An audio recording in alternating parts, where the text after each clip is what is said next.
Hola a todos y a todas, bienvenidas y bienvenidos a este último módulo que nos reúne en este curso en el que me gustaría pensar que fuimos construyendo nuestro propio arsenal. Fuimos aprendiendo con diferentes autoras y autores un montón de cosas para poder leer las noticias con otra mirada, con otro objetivo quizás. Fuimos viendo con Haraway que toda noticia viene de algún lugar, con Ladner que las desigualdades se suelen presentar como inevitables, con Ahmed que el miedo se pega solo a algunos cuerpos. También vimos con Enlow que lo personal es internacional, con Spivak y Mohanty que el humanitarismo puede ser imperial. También hablamos de Young, con la que vimos que el Estado protector exige obediencia a cambio de una seguridad selectiva. Hoy viene la parte más difícil quizás, pero al mismo tiempo la más necesaria, la más gratificante. ¿Por qué? Porque hoy vamos a aplicar todo eso que vimos a casos concretos, a casos reales y que sucedieron en los últimos años. Porque toda esta teoría no vale de mucho si la dejamos solo en papel. Estos autores y autoras escribieron justamente para que nosotros tengamos una chance de ver el mundo con otra mirada. Así que vamos a arrancar, como siempre, con nuestro pequeño índice para ver cómo funciona este módulo.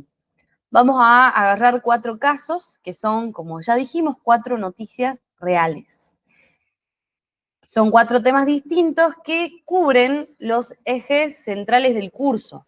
Tenemos conflictos armados, vamos a ver una noticia sobre Gaza, que la sacamos de Amnistía Internacional, tenemos las crisis económicas, vamos a ver puntualmente el caso de Argentina y el FMI. En el caso número 3 vamos a hablar de migraciones, específicamente de algunas palabras del recién electo presidente Kast en Chile.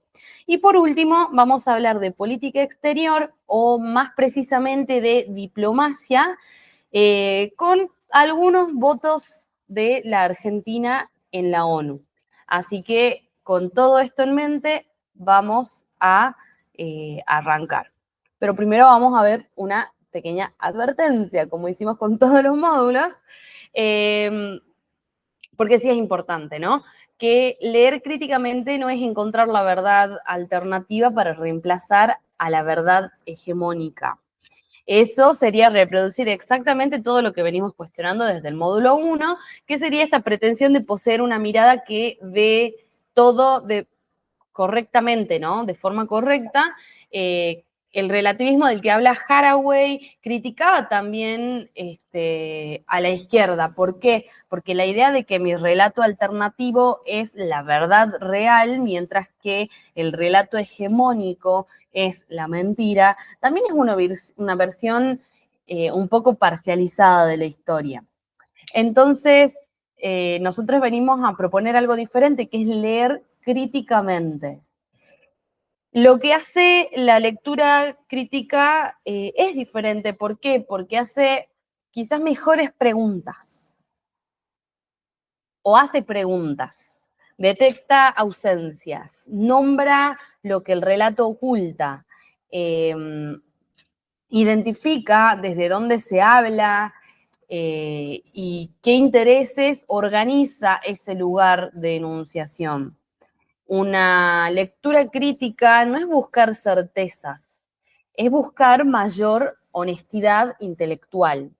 Y eso en un mundo que produce millones de noticias por día, con herramientas de inteligencia artificial muchas veces que pueden fabricar cualquier tipo de contenido, es una práctica que la van a tener que entrenar todos los días, porque no es un estado que se alcanza de una vez y para siempre. No, se entrena a diario, se entrena en cada noticia que nosotras y nosotros leamos. Ahora sí, vamos a ir a nuestro primer caso. Como les había contado, vemos a Gaza.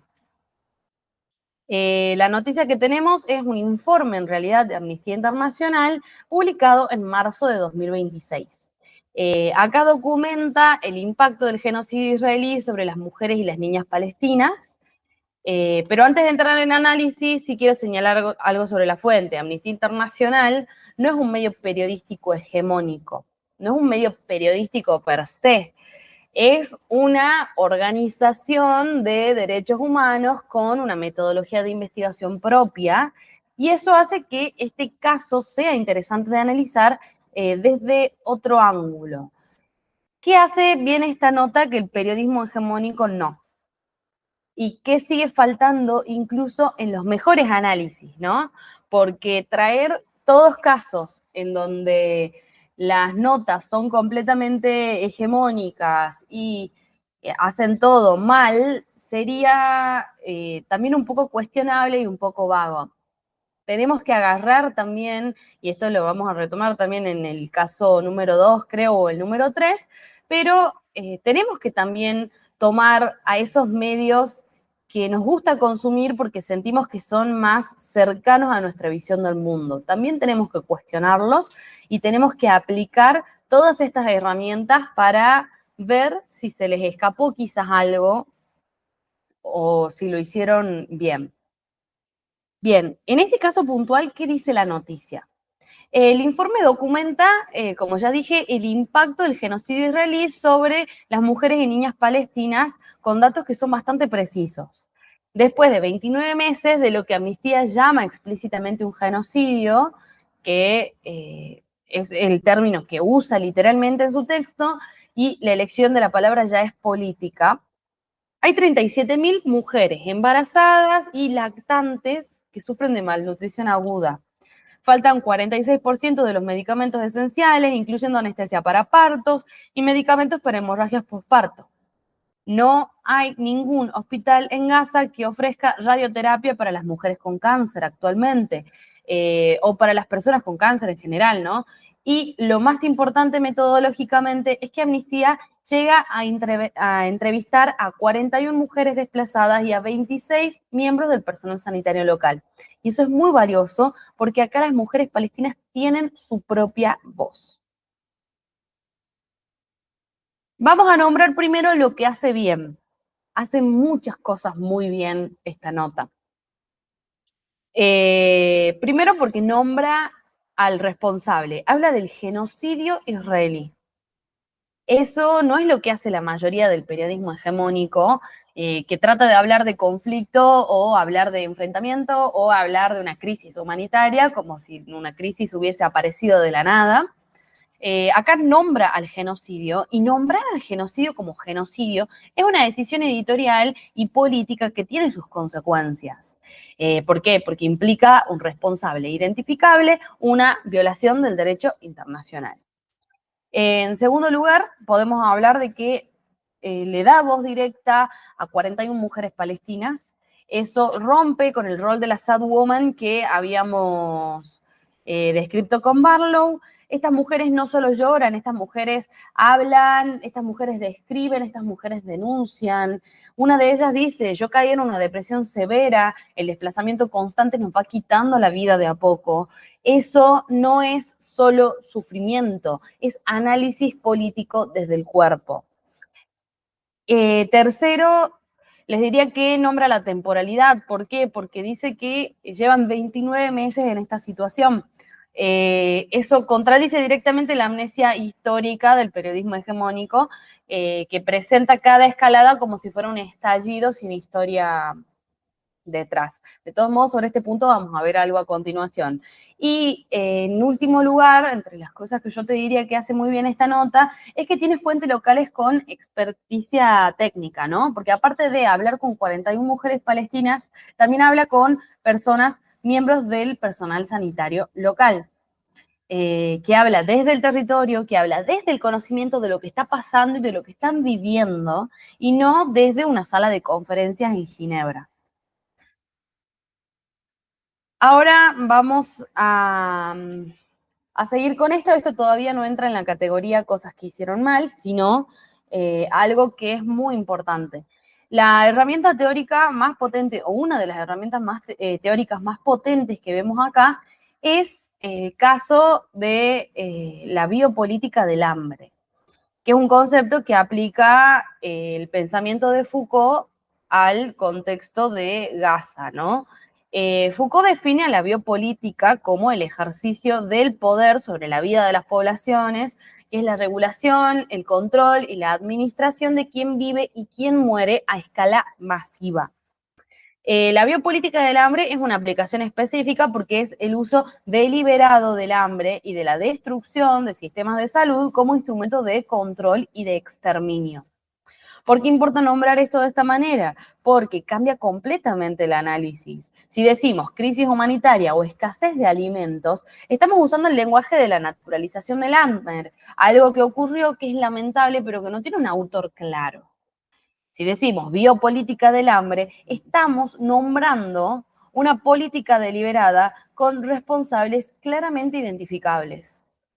La nota de amnistía documenta algo muy específico, y es que Israel está clasificando los equipos de diagnóstico por imágenes como material de doble uso para prohibir su entrada a Gaza. Esa clasificación no es burocrática, sino que es una decisión política que tiene como consecuencia que los partos estén ocurriendo sin anestesia, que el personal médico use anestesia vencida, que las pacientes de cáncer no tengan acceso a radioterapia, y la nota lo llama muertes evitables. Eso es muy importante. Es fundamental describirlo de esa manera. ¿Por qué? Porque si son evitables, hay alguien que está decidiendo que no se evite. Y eso es algo que tiene que ser nombrado. Ahora sí, pasemos a lo que falta.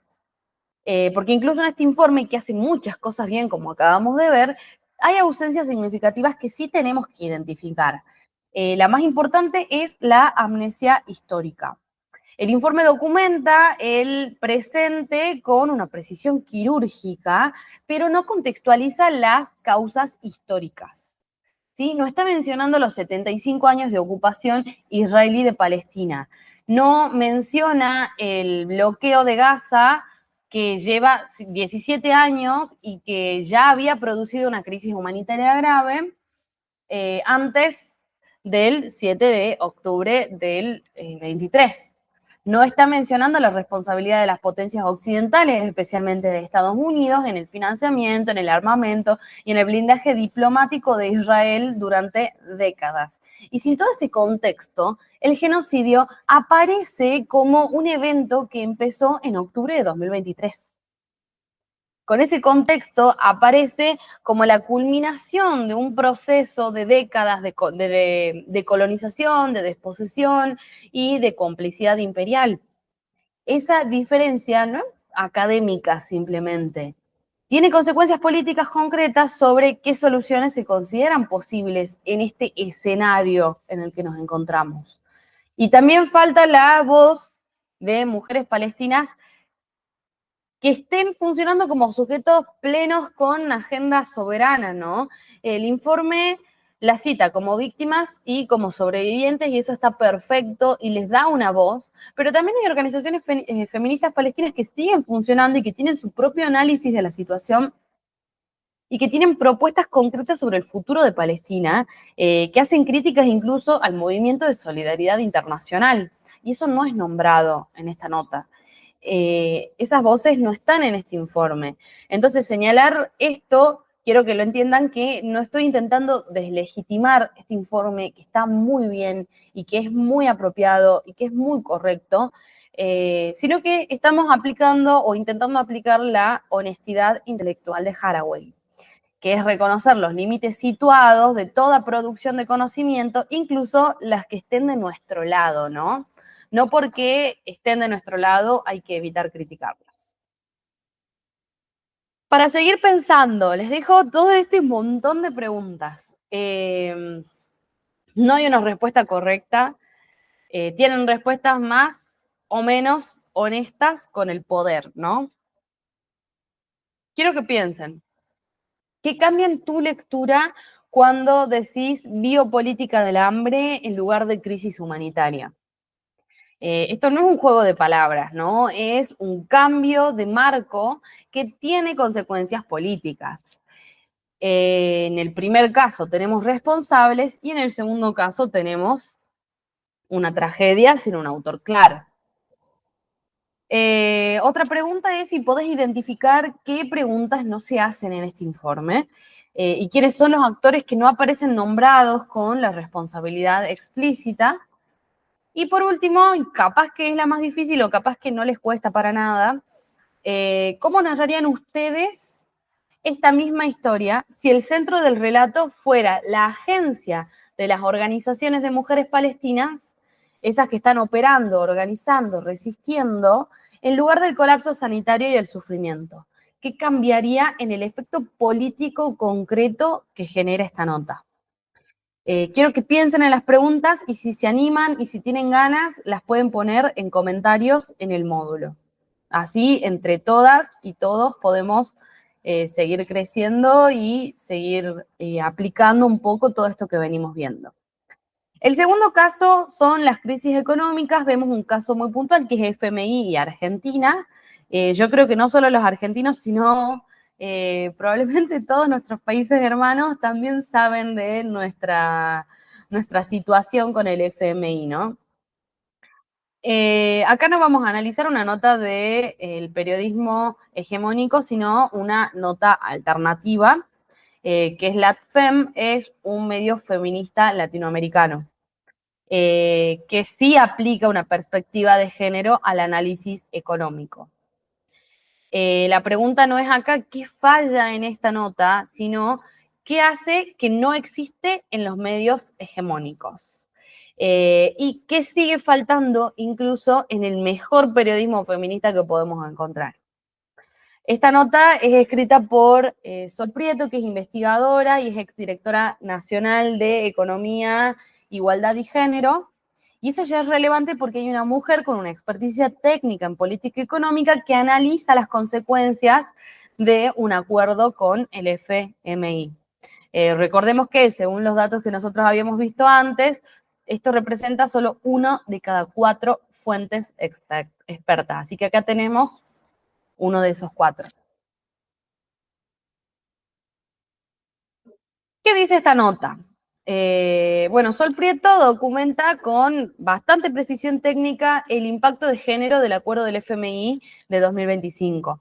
Los datos son bastante fuertes. Entre 2023 y 2025, el presupuesto nacional cayó un 26,5% en términos reales. La caída no fue uniforme, sino que educación bajó un 40%, vivienda un 47%, el área de género un 78% y el ambiente un 83%. Esos números son, la verdad, que muy fuertes, ¿no? La inteligencia, el área inteligencia, en cambio, aumentó su presupuesto real un 19,2% en ese mismo periodo. Es una distribución de prioridades políticas, ¿no? La cantidad, el porcentaje de un PBI que se asigna a cada área siempre va a tener un trasfondo político, un trasfondo de esto, de prioridades políticas.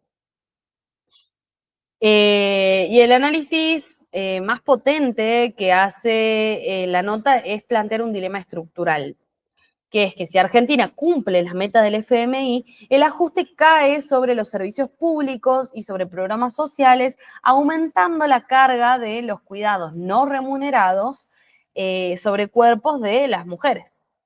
Y si no las cumple, la inestabilidad cambiaria e inflacionaria también golpea primero a las más vulnerables. En ambos escenarios, las mujeres pierden. Bien, hay una herramienta conceptual fundamental acá y es la feminización de la pobreza. Lo que hace esta nota con bastante precisión es nombrar el mecanismo exacto por el que ese proceso ocurre.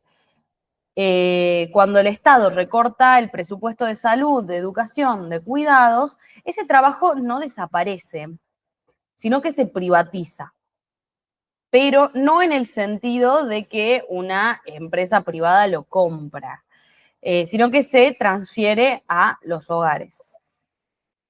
Y bueno, en los hogares, ese trabajo adicional lo absorben las mujeres de manera gratuita, es algo que nosotras y nosotros lo sabemos, ¿no? Es gratuito, es sin reconocimiento, sin remuneración, sin visibilidad en ningún indicador económico. La nota usa una frase brillante, que es el subsidio invisible extraído de las mujeres. Es una frase completamente política, obviamente, y dice que el trabajo de cuidado no es natural ni voluntario, sino que es un subsidio real que las mujeres aportan al sistema económico. Y cuando el Estado recorta, ese subsidio aumenta sin que nadie lo vote ni nadie lo decida explícitamente. Nombrar eso como una extracción, en lugar de es natural que las mujeres cuiden y que cuando la economía empeora, las mujeres tomen la posta y hagan más tareas del hogar, colaboren más de esa manera, acá dice es una extracción. Y todo esto es exactamente la diferencia entre el periodismo que naturaliza y el periodismo que politiza.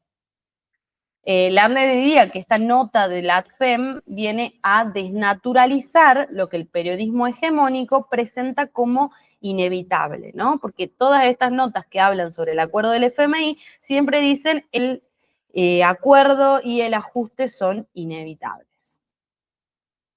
El contraste más revelador de este caso no está dentro de la nota de la ADFEM, sino afuera. Es decir, en cómo el periodismo hegemónico cubrió el mismo acuerdo con el FMI. La mayoría de los portales económicos argentinos habló del ajuste inevitable, de la restauración de la confianza inversora, de disciplina fiscal, de metas incumplidas. Las fuentes citadas fueron economistas varones de consultoras privadas y funcionarios del gobierno. El lenguaje fue el de la naturalización de la que nos hablaba Lerner. ¿Por qué? Porque están presentando decisiones políticas con consecuencias muy concretas como si fueran fenómenos técnicos tan inevitables como la ley de la gravedad. Y los mismos datos públicos disponibles, es decir, que el presupuesto de género cayó un 78%, que se hayan cerrado 13 programas de protección, que el programa Acompañar haya dejado de funcionar, todo eso no aparecen en esas coberturas hegemónicas a las que nos estamos refiriendo. No porque no fueran accesibles, porque son datos públicos, sino porque el campo periodístico hegemónico, con su hábitus, como diría Bourdieu, no los considera noticias económicas. Los considera, en el mejor de los casos, noticias sociales.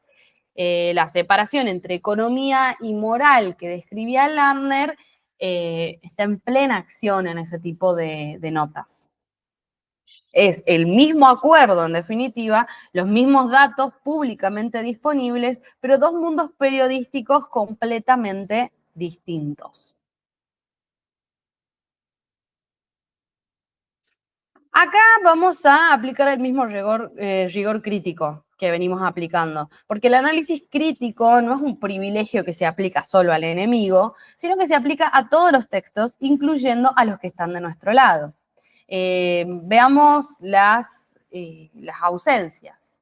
La primera podría ser la de las voces directas. Esta nota está muy bien argumentada teóricamente, tiene datos sólidos y tiene un análisis económico riguroso, pero no hay voces de mujeres directamente afectadas por esos recortes de los que está hablando. ¿Qué dice una sobreviviente de violencia de género que intenta llamar a la línea 144 y descubre que no funciona? ¿O qué dice una maestra rural que absorbe el trabajo que antes se hacía en el comedor escolar? Esas voces no están presentes en esta nota y está muy bien nombrarlo, está muy bien exigirlo. La segunda ausencia es la genealogía histórica completa. La nota menciona que es el tercer acuerdo consecutivo con el FMI, pero no desarrolla la historia más larga, que sería básicamente que la deuda ilegítima contraída durante la dictadura del 76 también sería los ciclos repetidos de ajuste desde los 80, la continuidad estructural del extractivismo que organiza la economía argentina desde la época colonial, y todo eso no está presente. Sin esa historia, el ajuste parece reciente cuando en realidad es completamente estructural e histórico en este país. Y la tercera ausencia es la de la interseccionalidad. La nota habla de las mujeres como una categoría homogénea, pero ¿qué mujeres pagan más el ajuste? ¿Las blancas de clase media que perdieron un programa? ¿O las migrantes bolivianas sin acceso a los servicios de salud? ¿O las mujeres afrodescendientes o indígenas en territorios extractivistas? La clase y la raza están ausentes en el análisis y sería muy necesario y muy beneficioso para completar incluso más este análisis que ellas puedan estar presentes. Ahora sí les dejo algunas preguntitas que, de nuevo, si ustedes quieren comentar después, responder a alguna de todas estas preguntas, no importa si no es para todos los casos que vamos a ver en este módulo, pero sí, si quieren dejar sus aportes, todo suma un montón. Les dejo algunas preguntas. Bueno, la primera es lenguaje y poder. ¿Qué diferencia hay entre decir el ajuste es inevitable y decir alguien decidió que el presupuesto de género debía caer un 78%? ¿Qué efecto político tiene esa diferencia sobre lo que la ciudadanía demanda y lo que termina aceptando? Como segunda pregunta te dejo algo que es un poco más como un ejercicio práctico. Agarrá alguna nota, ¿no? O espera un par de días, fíjate si encontrás alguna nota que hable sobre economía, ya sea de Argentina o de tu país, y fíjate quién tiene el micrófono. Podés identificar en la cobertura económica quién tiene el micrófono cuando se habla de FMI, por ejemplo. Hay economistas feministas, hay un análisis de género desarrollado, o eso solo está dejado para medios especializados en temas de género, mientras que los medios masivos hablan de tasas de interés con economistas varones, de consultoras privadas y nada más. Y la última es quizás un poquito más creativa, ¿no? Una pregunta un poco más creativa. ¿Qué fuentes habría que citar? ¿Qué datos debería incluir una nota para que sea completa sobre el acuerdo del FMI? ¿Qué consecuencias habría que narrar en este tipo de artículos? Escribilo, ya sea, como te decía antes, en comentarios, o escribilo mentalmente, porque eso ya es empezar a producir el periodismo que hoy no existe o existe de una forma muy vaga. Pasamos ahora a nuestro caso número 3. Vemos migraciones, específicamente en Chile, con una mirada que toca al recientemente asumido presidente Kast. Acá sí vamos a analizar una nota de periodismo hegemónico con sus mecanismos de naturalización funcionando a pleno. Es un cable de F que está republicado en Infobae, exactamente el tipo de producción que describimos en el módulo 1, ¿no? Una agencia del norte distribuyendo su versión del mundo a los medios de todo el sur. Y es un caso perfecto para empezar a ver lo que es la teoría de la pegajosidad del miedo de Ahmed, la lógica del Estado protector masculinista, la amnesia histórica, entre otras cosas. Así que avancemos con eso en mente. ¿Qué dice esta nota? Como les decía, es un cable de F que presenta la política migratoria de Kast, en ese momento candidato presidencial, hoy ya presidente, con un lenguaje que reproduce sus propios marcos sin cuestionarlos. La nota describe el plan escudo fronterizo para erradicar pasos no habilitados, dice él. La nota cita a Kast llamando a los migrantes irregulares como adversarios de Chile. Presenta la política de la mano dura como una política clave de la agenda de gobierno, como si eso fuera un dato objetivo y no un encuadre político bastante específico. Y el único elemento potencialmente crítico aparece en un párrafo muy secundario en la nota, que es que los migrantes venezolanos aportan hasta 510 millones de dólares al fisco chileno. Ese dato contradice directamente la narrativa de Kast, pero aparece enterrado después de varios párrafos donde el miedo ya está completamente instalado. Y la pregunta más fundamental es ¿por qué migran estas personas? Y esto tampoco aparece en ninguna parte de la nota. Bien. Apliquemos un poco lo que es el microscopio del lenguaje en esta nota, ¿no? ¿Por qué? Porque cada elección de palabra es una decisión política y acá eso está clarísimo, clarísimo, clarísimo. Dice mano dura.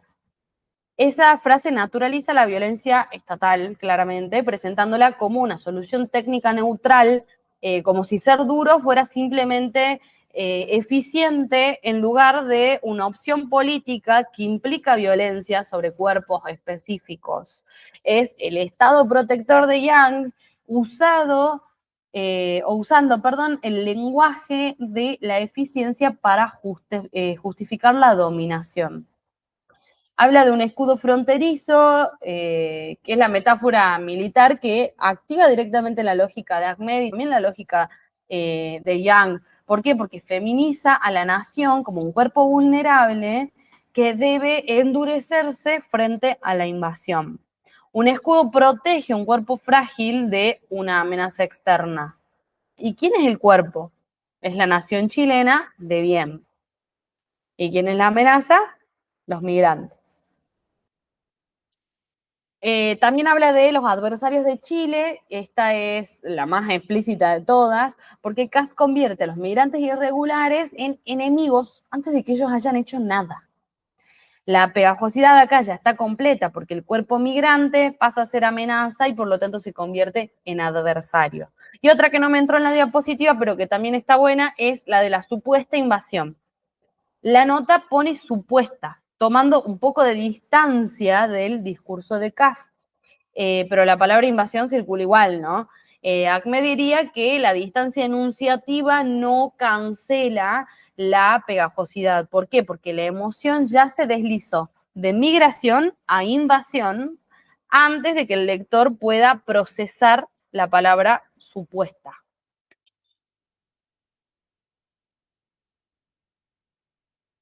Bien, acá vemos con total claridad lo que es la amnesia histórica. La nota menciona que la población inmigrante de Chile se duplicó desde 2017. Eso es un dato concreto. Pero en ningún momento se pregunta por qué. ¿Por qué aumentó tanto? ¿Por qué tantos migrantes venezolanos se van de su país? El colapso económico de Venezuela tiene causas que son múltiples y que son complejas.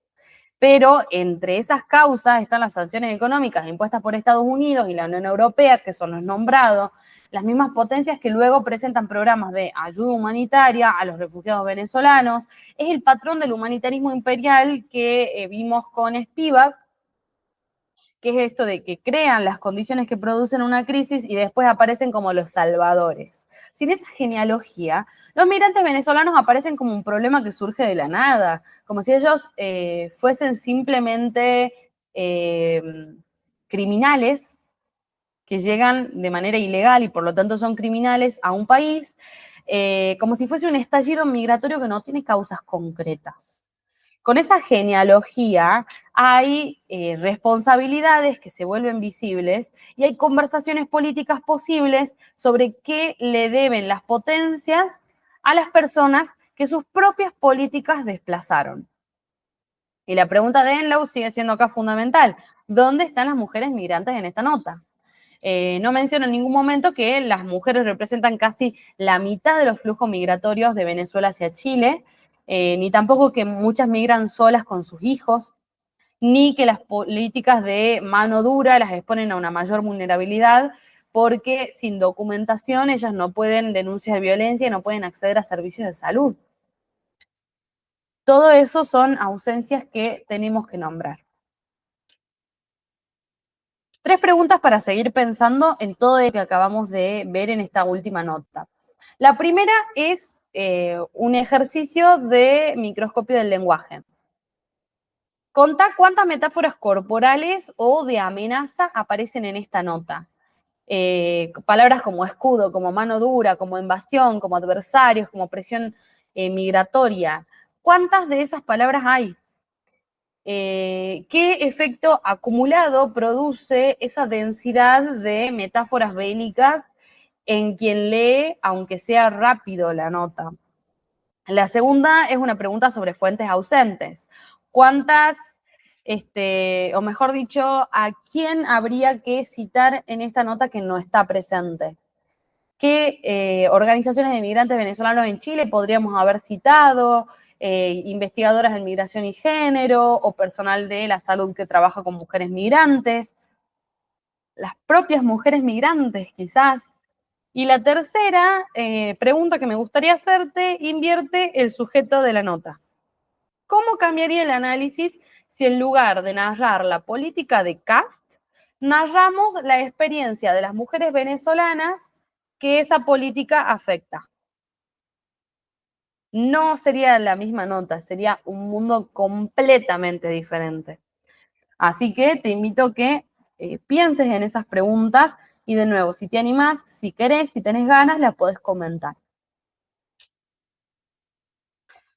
Este es nuestro último caso, recién dije que era el último caso, pero este sí es nuestro último caso. Política exterior. Tomamos de nuevo otro caso de Argentina que nos trae muchas alegrías, por suerte, en estos últimos años. La Argentina en la ONU. Este es el caso quizás más urgente políticamente para las feministas en Argentina. En noviembre de 2024, Argentina fue el único país del mundo en votar en contra de una resolución de la ONU que buscaba prevenir y erradicar la violencia contra las mujeres y las niñas en entornos digitales. 170 países votaron a favor, hubo 13 abstenciones y un solo voto en contra. Argentina. Así que vamos a analizar cómo lo cubre el diario La Nación, que es uno de los medios de mayor influencia en la Argentina, y qué nos dice ese análisis sobre los marcos disponibles en el periodismo hegemónico para hablar de política exterior y género. Bien, esta nota, ¿qué nos dice? Dice que Argentina fue el único país en votar una resolución sobre violencia contra las mujeres, ¿sí? Ese es el título de la nota. La Nación lo va a cubrir con un tono un poco crítico al gobierno, lo que ya es notable en un medio que suele alinearse más con el oficialismo, pero el enmarcamiento la verdad que es un poco revelador. La nota usa el término papelón, algo que no dice el titular, pero que usa en el cuerpo de la nota para describir el voto de la Argentina en esta circunstancia. Un papelón es un error, un papelón es un accidente, es algo que le ocurre a un gobierno que no calculó bien las consecuencias reputacionales, quizás. No es una decisión ideológica deliberada, no es parte de una estrategia, es un tropiezo, eso es lo que sería un papelón. El dato más explosivo de la nota aparece en el párrafo número 2, en donde nos dicen que Israel y Estados Unidos, los aliados declarados del presidente Milei, votan a favor de esta resolución. Irán, Rusia, Corea del Norte, los países que el gobierno argentino suele usar como ejemplos de regímenes autoritarios, se abstuvieron. Ni siquiera ellos tuvieron el coraje de votar en contra. Argentina fue más reaccionaria que todos esos países. La nota lo menciona, no lo analiza, solo lo menciona. Y la justificación oficial, que dice que la agenda feminista no debe confundirse con otros objetivos de nuestro Estado, es un ejemplo perfecto de decolonialismo de derecha. Y lo vamos a desmontar ahora en la próxima diapositiva. El argumento oficial argentino para justificar el voto es un caso de manual de lo que podríamos llamar, como acabo de decir, de colonialismo de derecha. La representante argentina argumentó que la resolución propagaba valores occidentales y que al asociar el feminismo con la violencia de género en países en desarrollo no se ajusta a las pruebas. Ese argumento usa el lenguaje crítico, ¿por qué? Porque critica al eurocentrismo, reivindica la soberanía cultural, cuestiona la imposición de los valores desde el norte, para oponerse a una resolución que protege a las mujeres en los entornos digitales. ¿Cómo? ¿Por qué? Esa apropiación perversa es una apropiación perversa del lenguaje decolonial, ¿sí? Eso es lo que es. Las mismas categorías que Mohanty y que Spivak desarrollaron para denunciar cómo el feminismo occidental impone agendas sobre las mujeres del sur, sin escuchar sus voces, sin respetar sus luchas soberanas, son recicladas aquí para justificar votar en contra de instrumentos internacionales de protección contra el acoso y la pornovenganza. El resultado es exactamente el contrario de lo que buscaría el pensamiento de colonial. ¿Por qué? Porque no se protege la soberanía de las mujeres del sur por votar en contra. Se está desprotegiendo. No se critica al imperialismo. Se reproduce la lógica de que los derechos de las mujeres son un lujo cultural occidental que no aplica a nuestros países. Y esa es la trampa que hay que saber nombrar. Que alguien use el lenguaje de la resistencia no significa que esté resistiendo. El lenguaje cambia y hay que mirar qué estructura de poder se beneficia con las palabras que se elijan. Bien, esta nota también menciona que la Argentina 3 días antes había votado contra una resolución por los derechos de los pueblos originarios. Eso es valioso, pero no va mucho más lejos en la nota, ¿no? El patrón es mucho más claro cuando pones los eventos juntos. Tenés en una semana 3 hechos bastante concretos. Argentina votó en soledad contra los derechos de los pueblos originarios, votó en soledad contra la protección de las mujeres de la violencia digital y también abandonó la COP29 sobre cambio climático, que yo puse COP30, pero era COP29, lo cambiamos en vivo. Eso no son 3 papelones aislados de un gobierno que no calculó bien. Es un patrón sistemático de desmantelamiento de los marcos internacionales de derechos humanos, de igualdad de género, de protección ambiental, en los que Argentina suele posicionarse como referente muchas veces. Y hoy se está yendo en contra de todo eso. Es una estrategia coherente que conecta con el cierre del Ministerio de Mujeres en la Argentina, con el desfinanciamiento de la educación sexual integral en las escuelas argentinas, con los ataques coordinados a comunicadoras feministas y con todos esos votos en la ONU. La nota que nombraría eso como patrón en lugar de como papelón tendría que ser una nota, o tendría que generar como una conclusión muy diferente al lector. Y por eso también es importante pensarlo, pensar que se podría haber hecho de otra manera.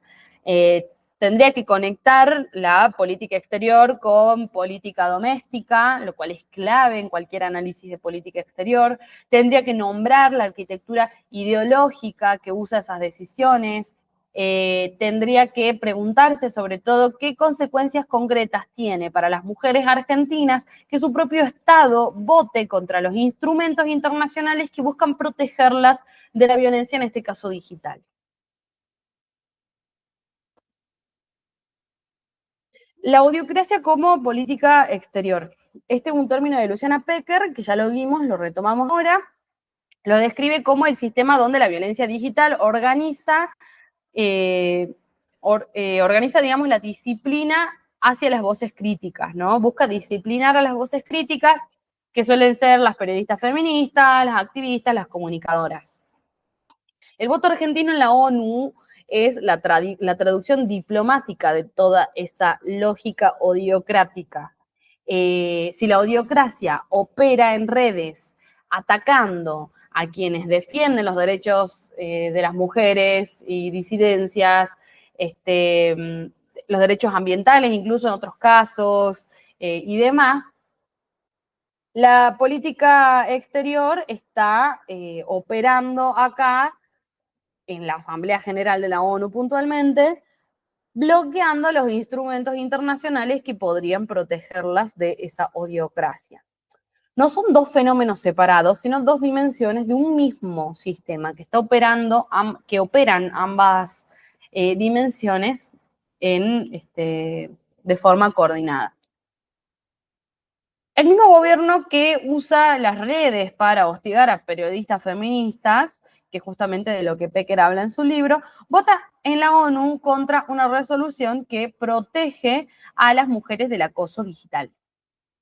Esa coherencia perversa no es un accidente, sino una estructura, una arquitectura de poder coherente que opera simultáneamente en el espacio doméstico y en la esfera internacional. Es algo que ocurre de manera simultánea, sistemática y coordinada.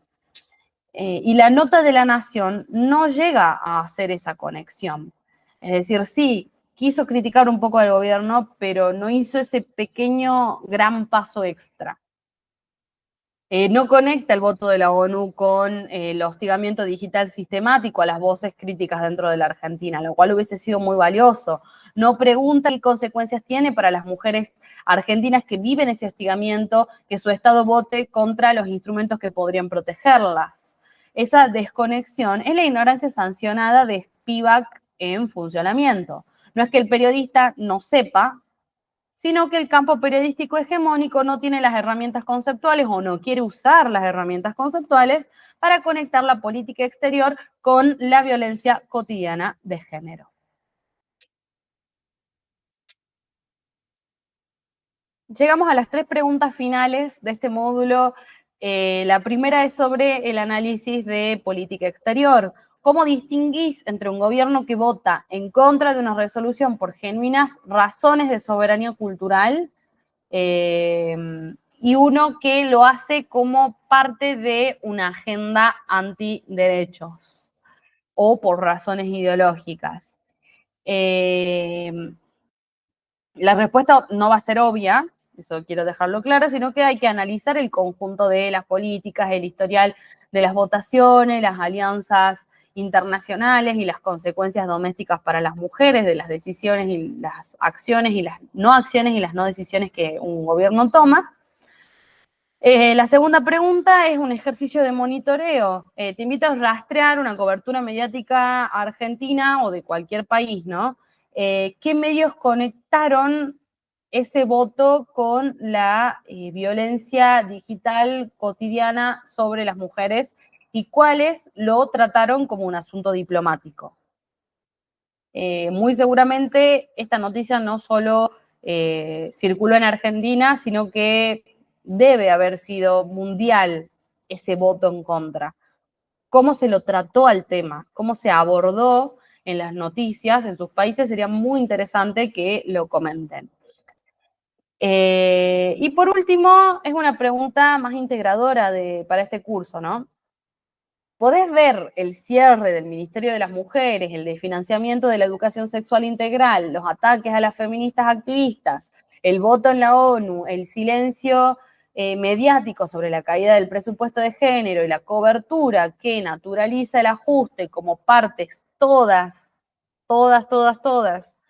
de una misma arquitectura del poder. Así que te dejo un poco con esa pregunta. Y quiero que si todavía hay cosas que no te cierran en todo esto, que vuelvas a leer y que reflexionemos juntos en comentarios.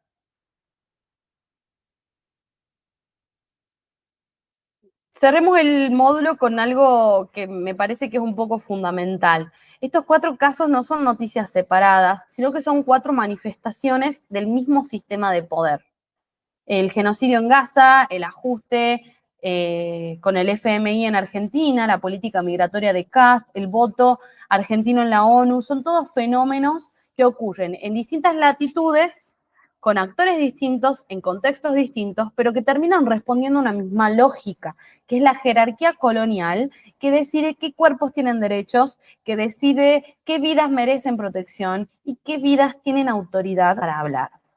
El migrante venezolano sin documentación que no puede denunciar violencia en Chile y la mujer palestina que da a luz sin anestesia en Gaza, están conectados por la misma arquitectura del poder que decide quién recibe protección estatal y quién es daño colateral. el ajuste del FMI que destruye el presupuesto de género en la Argentina y el voto de la Argentina en la ONU, que bloquea los instrumentos de protección de la violencia digital, son decisiones tomadas en una misma decisión, que es la de restaurar el monopolio masculino del poder sobre los cuerpos de las mujeres. Ver esas conexiones, nombrarlas, analizarlas, rastrearlas en las noticias cotidianas es el objetivo de este curso y es también una práctica política y una práctica continua. Así que espero que todo esto que hemos visto y que hemos recorrido les sirva. Ya no podés leer el mundo con los ojos cerrados. Al principio del módulo sí te advertí, al principio del módulo 1, te advertí que este curso iba a ser incómodo, que una vez que empeces a leer el mundo con todas estas herramientas ya no vas a poder parar. Lograste llegar al final y la advertencia sigue siendo válida. Cada noticia que abras de acá en adelante va a tener como una capa extra, ¿no? Una pregunta que no vas a poder dejar de hacer, desde dónde habla esta nota, o una ausencia que no vas a poder dejar de ver, dónde están las mujeres, los cuerpos racializados, las voces del territorio, un responsable que no vas a poder dejar de buscar. ¿A quién beneficia que esto parezca natural, que esto parezca inevitable, que esto parezca que no tiene una historia de fondo? Eso puede ser agotador a veces, sí, puede ser muy agotador. Leer críticamente en un mundo que produce millones de noticias por día, como decíamos al principio, tiene un costo cognitivo real. No te voy a mentir sobre eso, pero también es una forma de autonomía intelectual que no tiene precio. Porque cuando sos vos quien decide qué aceptar y qué cuestionar, cuando sos vos quien detecta el silencio y nombra la ausencia, el poder narrativo cambia de manos. Aunque sea en tu cabeza primero, aunque sea solo un poco. Y en un mundo donde el poder depende de que aceptemos su versión de los hechos, que esto también lo venimos diciendo un montón, sin preguntar, sin hacer preguntas, esa autonomía es todo un acto de resistencia. Todo este curso, todo este recorrido que venimos haciendo es un acto de resistencia enorme. Así que les dejo la última consigna. Abrí una noticia internacional, cualquiera, una noticia de hoy, puede ser de cualquier tema, un conflicto, una cumbre, una crisis, una migración, una decisión de política exterior, de cualquier país, de cualquier rincón del mundo. Aplícale al menos 3 de las operaciones que vimos en este módulo y escribí tu análisis. Ya sea que lo escribas para vos o que lo compartas en comentarios o que me lo mandes por Instagram, que me lo mandes por mail, por donde vos quieras. Pero contame, analízalo y lo analicemos juntas y juntos. No hay respuestas correctas. Hay lecturas más o menos honestas con el poder. Y eso es lo que hace al análisis enriquecedor. Esa honestidad empieza ahora y cada vez que la practicas se vuelve más fácil y se vuelve más natural. Hasta que un día ya te das cuenta de que no vas a poder leer de otra manera. ¿Qué sigue para nosotras, para nosotros? Van a encontrar los PDFs con las noticias anotadas. ¿Qué son las noticias anotadas? Todo esto que vimos, todos estos casos, están analizados en PDF con anotaciones y con comentarios para que ustedes puedan completarlos con su propia visión de los hechos y con su propia visión de lo que fuimos construyendo a lo largo de estos módulos. Tenemos un quiz final para el curso que es un poco diferente, ¿no? Acá no te voy a dar una nota para que analices y fin, sino que te asigno un perfil de lector crítico o de lectora crítica según tus respuestas. Así que hacelo con honestidad. Acá no hay respuestas incorrectas, solo hay lecturas más o menos desarrolladas. Y si completaste todos los módulos y aprobaste todos los trabajos, recordá que los podés hacer las veces que lo necesites. Ya vas a tener disponible tu certificado y lo puedes descargar, lo puedes compartir en LinkedIn, lo puedes imprimir, lo puedes poner en tu historia de Instagram, así más personas ven todo lo bueno que podés aprender con este curso. Quiero agradecerte y agradecerles en plural profundamente por haberme acompañado en este camino y por creer que otra mirada del mundo es posible y es necesaria. Así que van a encontrar todos los contenidos descargables para que los puedan guardar y las puedan acompañar, les puedan acompañar en su desarrollo como lectores críticos y lectoras críticas del mundo. Así que con eso me despido y como ya les dije muchas veces en este video, les dejo abiertos los comentarios para que ustedes puedan hacer sus lecturas, contarme su visión respecto de estas noticias, dejar enlaces, links a otras noticias que hayan leído y que les gustaría que analicemos juntos y juntas. Y nada, nos encontramos muy próximamente y espero que todo este curso les haya gustado y que sobre todo les haya servido un montón. Así que les dejo un corazoncito y nos vemos muy pronto.